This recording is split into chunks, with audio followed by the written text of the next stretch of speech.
What's going on, everybody? Welcome back to JJD TV. I'm your host Josh, and today we are bringing you my 2022 Champions League group stage predictions. So I'm always excited to do these. These videos are always fun, get a lot of engagement, especially when I call something a little offside, and I'm excited for it. So if you guys are excited for it too, be sure to drop a like and subscribe to our beautiful community here, and let's get into the video now.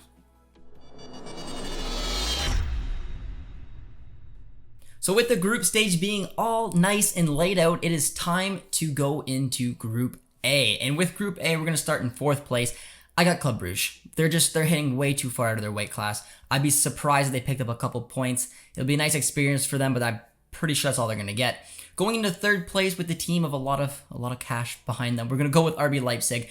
Again, I mean, they're a good team. Arguably, they deserved a little bit better, but unfortunately for them, they got put in with City and PSG, and I just can't justify putting them in there. Jesse Marsch hasn't really proven that he can take this team to the next level, and I think they're going to have to settle for the Europa League. Going into 2nd place might be a little bit of a surprise considering it's PSG, but I know they added a keeper, a right back, a left back, center mid, Lionel Messi. I know that they added all this talent to this team, but I still haven't seen it yet. I haven't seen what they can do together as a collective, so until then, it's just a group stage. I don't think it's going to be overly important for one of these two teams to top it. I think they're both going to be heavy favorites to head towards the finals. But I'm going to go with PSG, and then up front, City. I mean, Pep Guardiola's got these guys playing some incredible football. But unfortunately for them, I know they don't have the striker, and that's the biggest probably weakness. But I still think maybe Fernando Torres or someone can step up. Maybe De Bruyne plays up there. And I just think they're going to be able to just slightly outclass PSG, at least in the group stage for now, to top Group A. Group B, in my opinion, is the group of death. This could go almost any way. There's a couple of wild cards in there. I'm probably going to give a pretty obvious one, but I'm going to go for it nonetheless. In 4th place, I'm going to go with Porto, the guys who knocked out Juventus last year. Very talented team, and again, they could easily upset AC Milan, for example, and who knows who else to try to push for another European place after these group stages. But just being a realist, I'm going to assume that they crash out in 4th place, and then going up to 3rd place, I have AC Milan, who I was honestly debating whether to put towards 4th rather than 2nd. I think AC Milan's going to have a big eye-opener in this group. I think they'd be lucky, in my opinion, to pull off Europa League, but that is where I'm going to go with them. I do think there's enough talent in there with some of the players that they were able to pick up. Giroud's been firing, which is good to see. They got a nice 4-2-3-1 system they got set up, and they should be trying to go for that 2nd place spot, but I'm going to put them in 3rd. In that 2nd place spot, though, I'm going to go with Liverpool. I'm going to go with Liverpool because I think they're going to have a decent run. I think they're going to get enough points to be able to qualify. We know what the front three can look like. Jota's also coming into his own under Jurgen Klopp, but I still think there's going to be some question marks at the back, and honestly, it's because of what the people I'm putting in 1st place are going to do, and that is Atlético Madrid. I'm going to put them topping the group. I mean, they are the La Liga champions. They have had experience knocking out Liverpool in the past, and I mean, the window they had was incredible. I mean, Rodrigo de Paul is an excellent player who is familiar with playing AC Milan.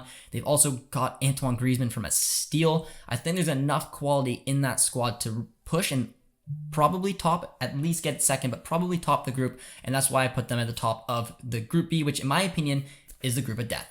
Moving on over to Group C, where we found Borussia Dortmund and the boys. This is a bit of an interesting one. I think besides Dortmund, the other three, you could make an argument for any case in this group. But starting out in 4th, unfortunately for my Canadian boys, Hutchinson and Larin, I'm going to put Beşiktaş.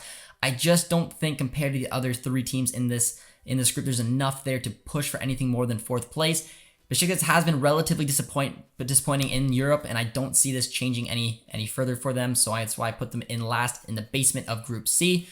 In 3rd place, I put Sporting. I think they could potentially upset Ajax to go for that 2nd-ish spot, but I have put Sporting there. I think they've done some wonderful things, taking home the league last year, and they could be a surprise package, but for now, I think Europa League's a safe bet for them. Looking into 2nd place, I did put Ajax. I mean, we know how they usually compete in Europe, and I don't think it'll be any different. I think they'll find a way to get it done. Sebastian Haller leading the way. They got some really good players, really good talent in that team. That's why I got them sitting in 2nd. And in 1st place, I got Dortmund, who is, and probably will be, the heavy favorites in this group. I think the other 3 can cause some concern for them, but with Erling Haaland, Marco Reus, and company leading the way under Marco Rose, I think they'll be able to get the job done and get the points when it's needed to top Group C. Moving on over to Group D, which was almost a direct copycat of last season's group.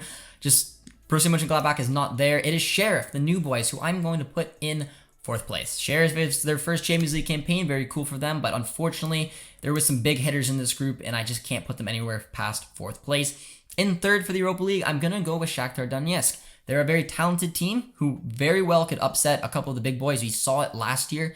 But for me right now, I just think with the transition with a new manager, some new players in that system, I'm going to put them in third. Second place, I'm going to go for Inter. A massive downgrade in a lot of different areas. Coach, striker, right wing back. They've had, honestly, decent replacements, but it's not enough to be able to compete, in my opinion. They tend to struggle in Europe and honestly could slip into that Europa League spot. But I am going to put them in third or in second place. I'm going to back them just a little bit. And first, Madrid, who again, not very convincing in the last couple seasons in the Champions League, and they very well could also be upset. But I am going to back them with their experience and finding some pieces that they needed this year under Carlo Ancelotti to top the Group D. Taking a look over at Group E, in fourth place, I put Dynamo Kyiv. They're just kind of, for me, I mean, there is some quality in that squad, but they're just the odd man out. And I don't think going up in the other three competitors that they're going to be able to upset anyone. Maybe squeaking that third, but in my opinion, they'll probably finish in fourth. For Europa League, sorry to my boy Adrian, but I'm going to slide Benfica. I do think Benfica will have a good target, taking a look at Barca, considering the way that their window went. But for me, I just can't justify putting them above the big heavy hitters in this group. And second, by a good distance, will be Barca. I think Barca will struggle, and the opportunity is there for Benfica. It'll depend how they can go off. But Barca, maybe not on paper, looks like they've improved. They've improved their financial situations. And if some players can come back in, Ansu Fati and Dembele, and get healthy, maybe even Aguero, even though he might not be useful for most of the group stage, I do think there's enough in Barca to be able to get it just past the line and go towards the knockout stage. And top by, I mean, I'd be surprised if they honestly didn't take almost every single point, is Bayern. Should be heavy favorites. They definitely will be. And there's not much else to say. They're a complete package. Lewandowski, they've added some depth as well to this team. And they've lost a little bit of their experience, but pretty well rounded under Nagelsmann. I don't think it'll be a cause for concern. Going over to Group F, in fourth place, I have the Young Boys. Again, talented team to be able to get in here, but looking at the other teams in this group, it's just a little bit out of their weight class. Going into third in the Europa League, I'm going to put the Europa League champions. I'm going to put Villarreal. They qualified due to winning the Europa League. I think that will help them in this campaign, but I'm just looking a little past them with Unai Emery. I think he's just destined to find a way to get back into the Europa League. So that's why I'm putting Villarreal there. In second place, it is Atalanta. There's a lot to like about this team. Luis Muriel is a fantastic striker, and I think already it looks like he's going to get a lot more minutes. He's been the super sub the last few seasons. LOSC is also another fantastic player in this team, and this Atalanta squad is just fun to watch. There's going to be goals. He can promise you that, and I think with the experience of being in Europe for the last little bit, there's a good chance that they'll be able to squeak in there and get to the knockout stage. And top of the group, I am going to go with United. They do seem like the favorites. I do think that there's going to be some cause for concern through the second and third in this group, but United should, with the addition of Ronaldo, get the job done and top the group. Moving on over to Group G, it's the group of life, and it really is wide open. I try my best to try to get a scenario on here, and I'm probably going to go in fourth place with Salzburg. I think Salzburg could easily upset and even probably go for a Champions League spot, but I am going to put them in fourth for now. I'm going to try and back my boys, Jonathan David and Lille, for third place. I'd be surprised, honestly, if they got third. I think fourth could be more realistic for the way that Lille scene is looking like it's going to go. But I'm going to give them some Europa League football. Moving on up into the Champions League positions, in second place, I'm going to go with Wolfsburg. There's a lot of question marks around Mark van Bommel, but he seemed to show that there's potential there in that Wolfsburg team.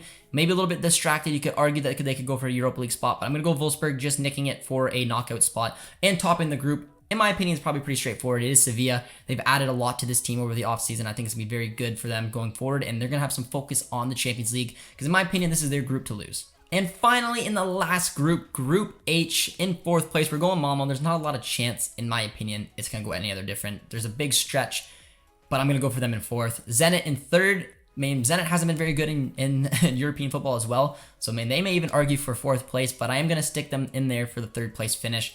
In second place, it's tough, but I am going to go for Juve. Losing Ronaldo, I don't think this Juve team looks overly stronger. Locatelli's a great pickup, but I think a second place finish is enough for them. And top in the group, the defending champions, we're going to go Chelsea. And that rounds up the group stage, guys. That is it. Those are my 2022 Champions League group stage predictions. I tried to make things a little bit unique, trying to realistically think where teams could finish, also with a little bit of bias on my end. So hopefully you guys enjoyed that. Let me know what your predictions are. If you agree with my predictions, if you disagree with some, what you would change, be sure to comment down in the comment section. And if you did enjoy this video, guys, be sure to drop a like, subscribe if you are new, and we'll see you guys next time.